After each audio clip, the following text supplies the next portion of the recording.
what to tell you about carving.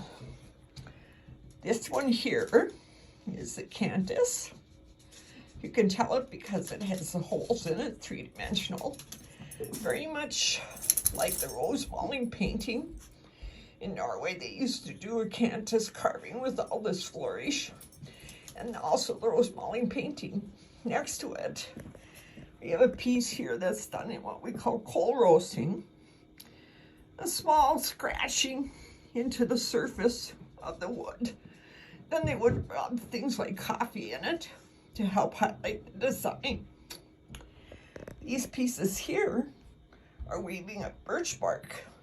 3 layers, very tightly woven, and you can really make a very nice basket. Then there's 3-dimensional carving, like in this horse and this figure, done with different pieces. Then there's wood burning, Rosemalm design, another way of decorating wood. And here is a very simple one of my first chip carving pieces, which they would carve into to decorate a flat surface. A few years ago, I was given the chance to get a grant from the State Art Board to learn what is called bobbin lace. And I learned what was Russian tape lace. I have quite a few pieces around the house with that. A few pieces out here in this room. We have tatting. Those are tatted pieces. But there is a Russian tape lace piece. And a lady doing bobbin lace. Another Russian tape lace piece. These were part of the learning pieces that my State Art Board grant and my time spent with Phyllis Klosterman.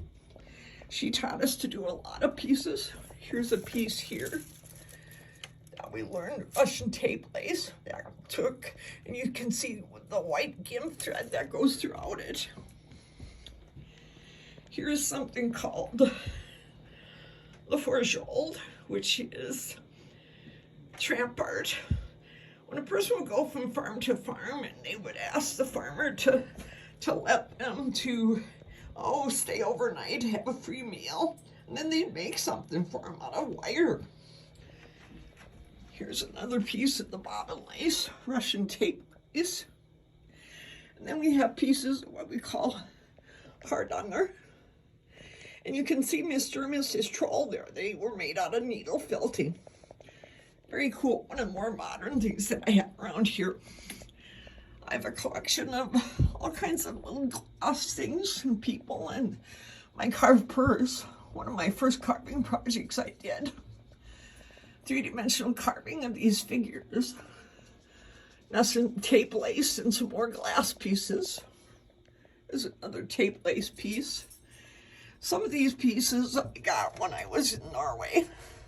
When I went to a place there that was known for their glass pieces.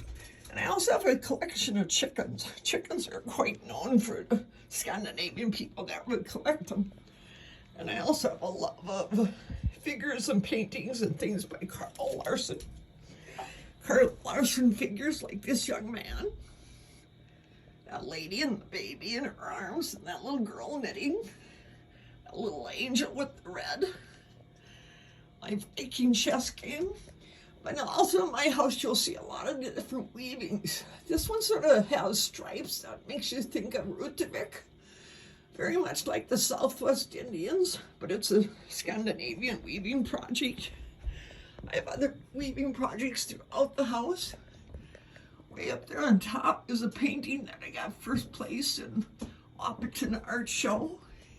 And of course, I couldn't leave this chandelier alone. I had to, hang deer antlers on it, and then Norwegian kroners hanging from it. I have a collection of Russian nesting dolls, Matrushka. Anyway, my house is full of unusual things, like my stained glass that I made in one of my first classes that I took. My wreath from Tammy's funeral. Here's a Norwegian weaving I got from one of my trips to Norway. This here is a sock bending machine. that I picked up at an auction with the original newspapers wrapped around it, made for the men in World War One, and they wanted to make socks for the people. Anyway, here's another of that wire stuff. The Verschold, they would make little sculptures, little wire hangers for the wall. I will pause